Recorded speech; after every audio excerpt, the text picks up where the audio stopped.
Can you guys introduce yourself? So hello అందరికీ, నా పేరు లోక్సాయ్.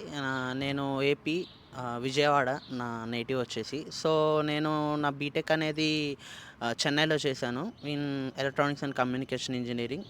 సో నా సిజిపిఏ వచ్చేసి రఫ్లీ 8.3. సో ఆఫ్టర్ మై ఇంజనీరింగ్ నేను టీసీఎస్లో ఒక 2 years వర్క్ చేశాను. సో టీసీఎస్లో వర్క్ చేస్తుండగానే నేను మాస్టర్స్ ప్రోగ్రామ్కి జర్మనీ చూస్ చేసుకున్నా నా కొలీగ్తో పాటు. సో అలాగా రీసెర్చ్ చేస్తూ ఒక 5 to 6 యూనివర్సిటీస్కి అప్లై చేస్తే అందులో నాకు నార్త్ దోసెన్ది కంప్యూటర్ ఇంజనీరింగ్ ఫర్ ఐఓటీ కోర్సులో సీట్ వచ్చింది.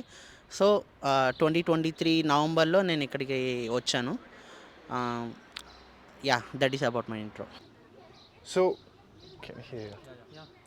Can you tell us what documents one should have to apply for German universities? So beginning వచ్చేసి మనకి ఏపీఎస్ కావాలి.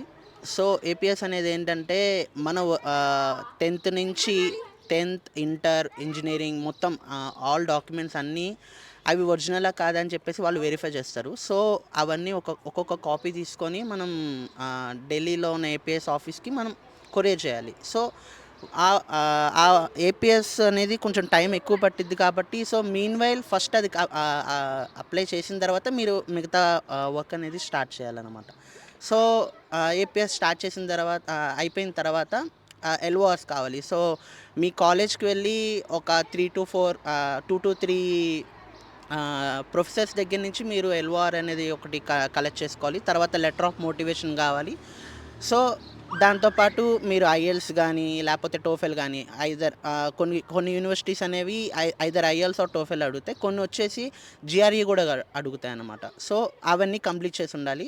అవి వచ్చిన స్కోర్స్ తర్వాత ఏపీఎస్ సర్టిఫికేట్తో మీరు వీసా అనేది అప్లై చేయాలన్నమాట. సో వన్స్ మీకు వీసా కూడా వచ్చిన తర్వాత దాంతోపాటే ఈ కాలేజెస్కి కూడా మీరు అప్లై చేయాలి. సో ఇది అన్నమాట ప్రాసెస్ అనేది. బట్ ఫస్ట్ మెయిన్లీ వచ్చేసి ఏపీఎస్ మీద ఫోకస్ పెట్టండి.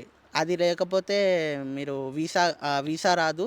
కొన్ని వచ్చేసి కాలేజెస్ మిమ్మల్ని ఏపీఎస్ ముందే అడుగుతాయి, అప్లై చేసేటప్పుడే మిమ్మల్ని ఏపీఎస్ అడుగుతాయి. దాంతోపాటు కొన్ని కాలేజెస్ వచ్చేసి మీరు ఏమైనా జర్మన్ సర్టిఫికేషన్ చేశారని కూడా అడుగుతాయి. సో ఇవన్నీ ఇంపార్టెంట్ అన్నమాట ఇక్కడికి రావాలంటే, చాలా కేర్ తీసుకోవాల్సినవి ఇవన్నీ. So that is about the documentation to come here. Any point you want to add? అలాగే నా కన్సల్టెన్సీ వాళ్ళు అయితే నా ఇంటర్న్షిప్ సర్టిఫికేట్స్, పైగా నా కరికులర్ యాక్టివిటీస్, నాకు వచ్చిన సర్టిఫికేషన్స్ అవన్నీ కూడా యాడ్ చేయమన్నారు. పైగా నేను 1 year కోరమండల్లో పనిచేసినందుకు నేను నా సర్వీస్ లెటర్ కూడా నేను దాంతో యాడ్ చేశాను. Okay. అండ్ ఇంపార్టెంట్ థింగ్ వచ్చేసి గ్రేడింగ్ సర్టిఫికేట్ అనేది ఒకటి ఉంటుంది.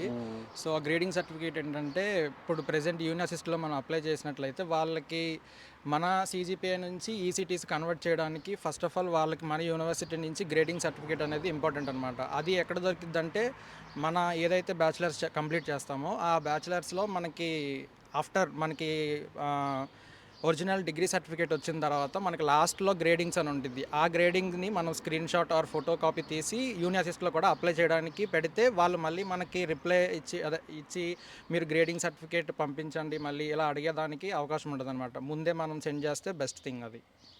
Okay.